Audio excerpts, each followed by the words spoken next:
Buenas tardes, soy el médico veterinario José Manuel Alonso, docente de la materia patología quirúrgica hace varios años. Además, trabajo en el hospital de clínica donde estoy a cargo del consultorio equino y me desenvuelvo en la parte privada en el área de equinos deportivos. El tema que vamos a desarrollar hoy es bursitis en equino. Como primera medida, deberíamos dar una definición de bursitis y es muy sencilla. Decir que es un proceso inflamatorio de cualquier bolsa sinovial que se encuentra en el equino. Después de haber dado una definición de bursitis, las vamos a tener que clasificar. Una de las clasificaciones más importantes es de acuerdo a su localización y se clasifican en superficiales y en profundas. Las superficiales reciben el nombre de adquirida o falsas. Estas son aclaudicógenas. No reciben el nombre de falsas porque embriológicamente no estaban formadas, sino que van apareciendo frente a ciertas agresiones que va sufriendo el animal. Generalmente son lesiones que reciben sobre estructuras con saliencias óseas, por ejemplo, el codo, el tarso, el carpo, el nudo, donde solamente están recubiertos por tejido subcutáneo y piel, más algunos tendones.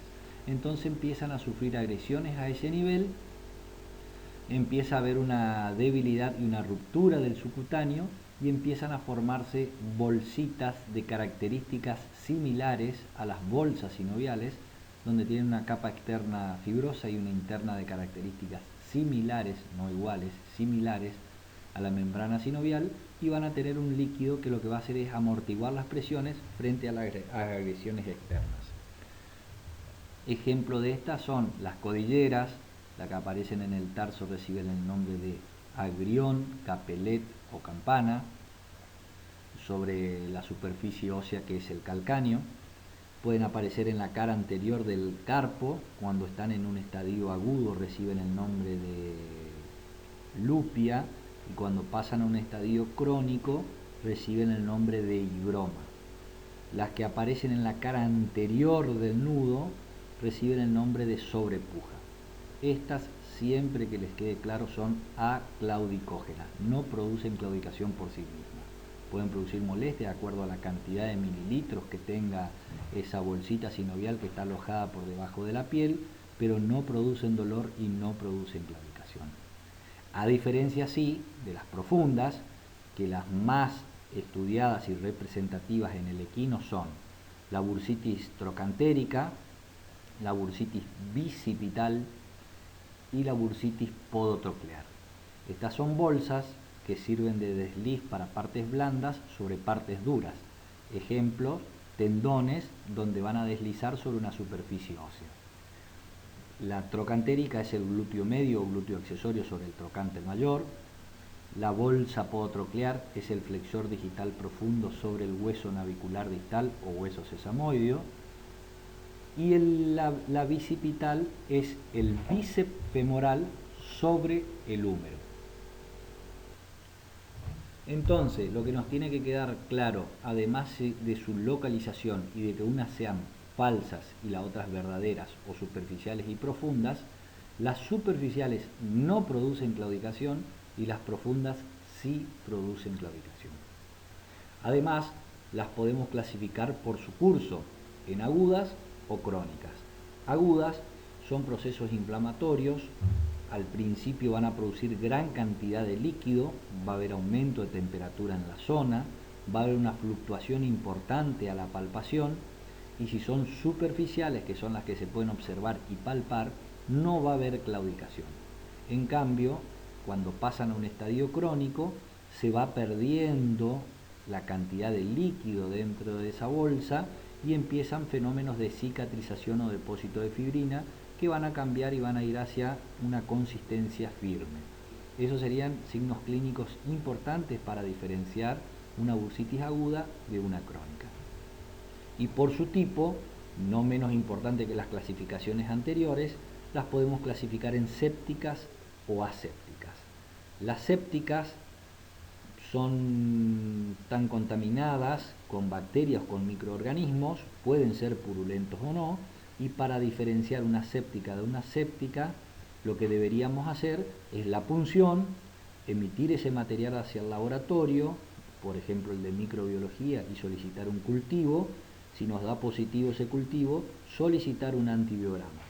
Además, para tener un resultado presuntivo mucho más rápido, podríamos hacer un recuento de proteínas y glóbulos blancos de ese líquido, que eso va a ser mucho más inmediato que lo anterior, pero no más importante que el análisis microbiológico.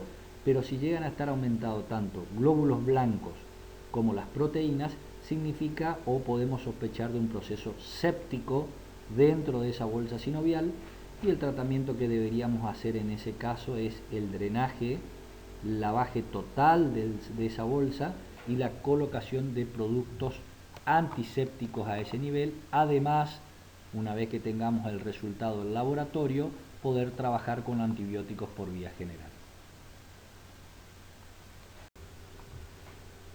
Aquí estamos viendo una bursitis superficial que está ubicada en la cara anterior del carpo del equino.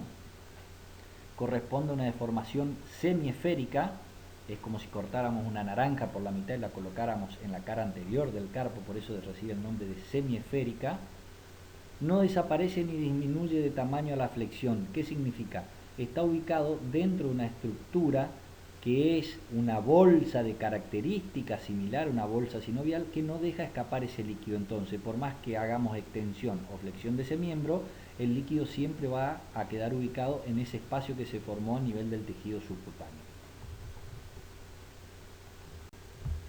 Estas bursitis reciben el nombre de lupia cuando están en un estadio agudo y de higroma del carpo cuando pasan a un estadio crónico.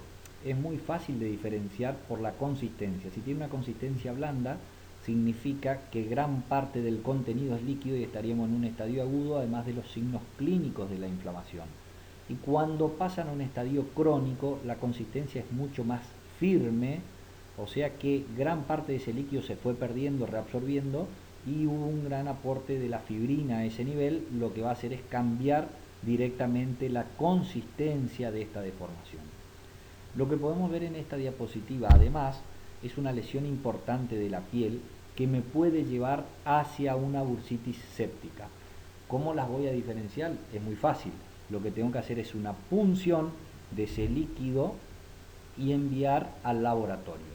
A dos laboratorios lo voy a tener que enviar a esa muestra. Una es de análisis clínico y lo que voy a solicitar es glóbulos blancos y proteínas. En caso de que sea un proceso séptico, estos dos valores van a estar aumentados por encima de lo normal.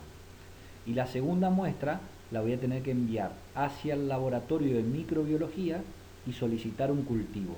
En caso de que sea positivo ese cultivo y haya proliferación bacteriana, voy a solicitar un antibiograma como para poder empezar a hacer el tratamiento en este animal. Lo que voy a hacer a nivel local de esta bursitis es una abertura y una contraabertura, y voy a empezar a hacer el drenaje total del líquido, y después de eso voy a hacer lavaje con solución fisiológica, y por último voy a colocar soluciones antisépticas como por ejemplo iodopovidona al 4 o al 10%. Acá estamos viendo otra bursitis superficial que es la codillera. Es una deformación semiesférica donde hay una lesión a nivel del tejido subcutáneo en correspondencia con el tubérculo olecraniano del codo. Esto se da en animales que adoptan el decúbito esternal y hacen presión a este nivel con los talones de la herradura, y también se da en los caballos trotadores de alta competencia, sobre todo, que son los caballos trotadores ambladores, que van a apoyar el miembro anterior derecho y el posterior derecho al mismo tiempo. Esa es la característica del trote amblador. Cuando el animal hace la máxima extensión con el posterior, puede llegar a alcanzar y lesionar el tejido subcutáneo a este nivel. Acá estamos frente a otra bursitis superficial, donde se ve una diferencia importante de tamaño entre el tarso derecho y el tarso izquierdo de este equino. Esta bursitis superficial recibe el nombre de agrión, capelet o campana. Generalmente se produce en los animales jóvenes que en el encierro adoptan vicios como por ejemplo recostarse contra una pared y empezar a golpear los tarsos en señal de aburrimiento contra la pared o la puerta del box, o animales indóciles que en el momento del viaje empiezan a patear con toda su fuerza o su energía las paredes o las puertas de los tráiler o de los partidores o gateras. Acá estamos viendo otro agrión, capelet o campana, una bursitis superficial del tarso, con una característica que veo pequeñas erosiones de la piel. Esto puede deberse a formación de fístulas y drenaje de un material séptico desde ahí adentro, o en el mismo traumatismo que llevó a formar a esta bursitis superficial pequeñas heridas de piel. Lo que debería hacerse en este caso, además de la punción del líquido sinovial y enviar al laboratorio y esperar los resultados, deberíamos hacer una radiografía para ver si no hay pequeños fragmentos o fisura de este tubérculo calcáneo.